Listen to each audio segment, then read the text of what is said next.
Namaste. Today I will talk about Utkatasana, which is chair pose or fierce pose. Its benefits are kind of for the entire body, so it definitely strengthens our legs, it strengthens our abdominal wall, our back muscles, our chest, and our arms as you engage all of those in the pose. It helps with any issues with the digestive system because of the appliance of the Uddiyana Bandha. It is toning for the spine and toning for the abdominals, and it is really energizing because of the increased blood flow. It gives you a bit more energy, and it is a good exercise to do during warm up because you can hold it for 2-3 breaths and you really feel the energy coming into your through your body. So contraindications, any ankle, knee, hip or shoulder injury. If you feel that there's heat building up in any of those joints, or if you should stop doing the pose, or if you do know that you do have an injury, you should not be doing it. Back pain as well. If you suffer from any lower back pain, maybe see as you go, but I wouldn't recommend doing it. And also another thing is respiratory complications. So if you do have a problem with catching your breath, maybe don't go to chair pose, as it is fierce. It is really fierce, so it can make your breathing a bit more difficult. So maybe skip that one for a while until you get to a stage where you can breathe easily, and then you can go for it. So yeah, we're gonna go to the pose now. I have a block here because we will use it as one of the modifications. So we can start Utkatasana in forward bend. So we stand together in Samastiti, legs together, feet together, thighs engaged, glutes engaged, core tight, chest up, arms up and back and down. And we raise our arms up with an inhale, and exhale, we go to the standing down. Okay, you can use the block. And next thing we do is you bend your knees and you put your hands under your feet for a moment. Yes, and so what you do is your aim is to put your belly on your thighs, okay, and catch balance. Now, if you suffer from flat feet, you can step your feet hip distance apart, or if you're finding it difficult to grab the balance, if you're kind of wobbly from one side to another, you can also put your feet hip distance apart, just to make it easier for you. Otherwise, we have our feet together, and again, inhale up, exhale down, inhale, bend your knees. And what you're doing is, so you keep your back straight, yes? And then with an inhalation, we're gonna lift up, keeping our hands up as well, okay? So we're gonna inhale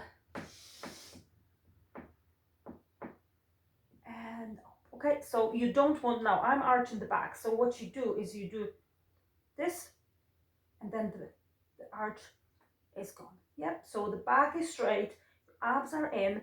If you can't have your arms along with your ears, you can always go to the front, and then, because you want your scapulas, you want your shoulder blades to be abducted, you don't want them together, you don't want to do this because you're creating an arch, so you want them like this, and then you can go down, and you can stay here.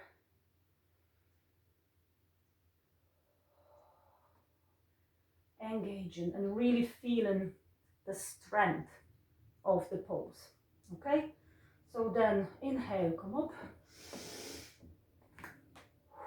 Now my face is red.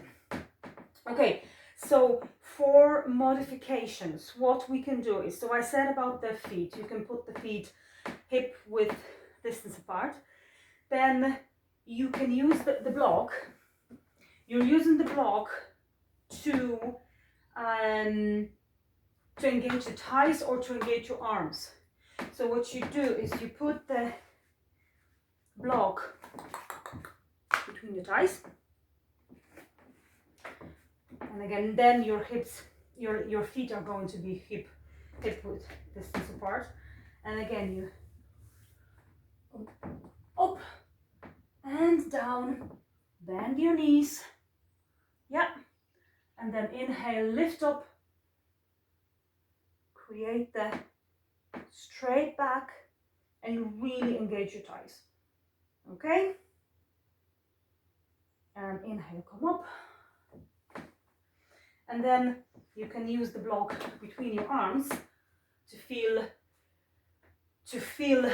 the shoulder blades kind of staying together.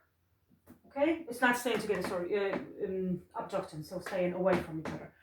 So again, put our feet together, and we can go down.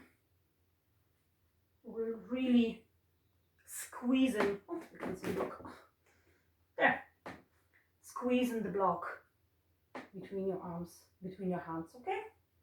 Inhale up.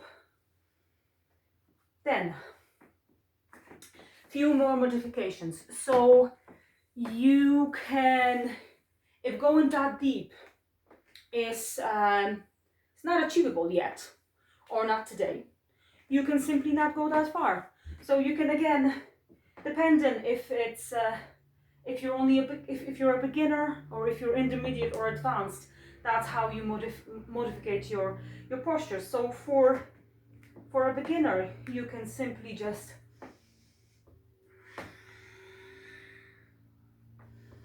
inhale, and you can lift up, and you can stay here if you have to. You can stay here as long as you're engaging everything, as long as you can engage your abs, engage your legs and your arms. Your fingers are separate, and they're really they're stretching. So that's this. And then if you really advance, you can go on your tippy toes, not on your tippy toes. So you balance your weight on the ball of your feet, on the balls of your feet. Okay, so again, you go to your chair. I'm gonna keep my arms straight because it's gonna be easier, especially with this option. And then you lift, and you stay in this pose again, going down.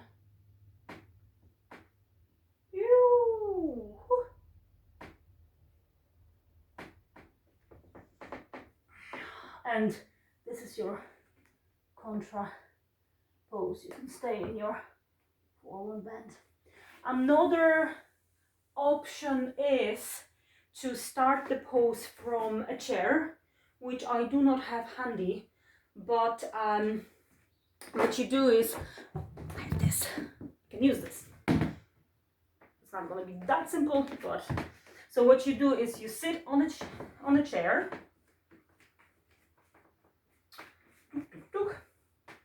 and you get your alignment ready. Your arms pointing forward, you look forward, and what you do is you just lift up from there.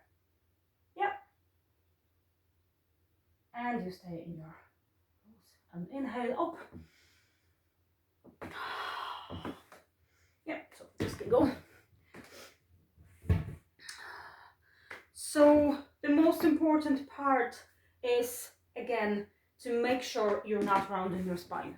So when you're doing the pose, when you're in in it. You can, it's very good to start with looking in the mirror, because that's the only way you know that you are actually arching your back and that you're doing your asana properly. So you go up, you go down, sorry, and you can always just do, you can arch like this, and then the more you strengthen your arms up, the more that arch is gone and your back is perfectly straight. And you look forward or you look up towards your thumbs and stay in this position.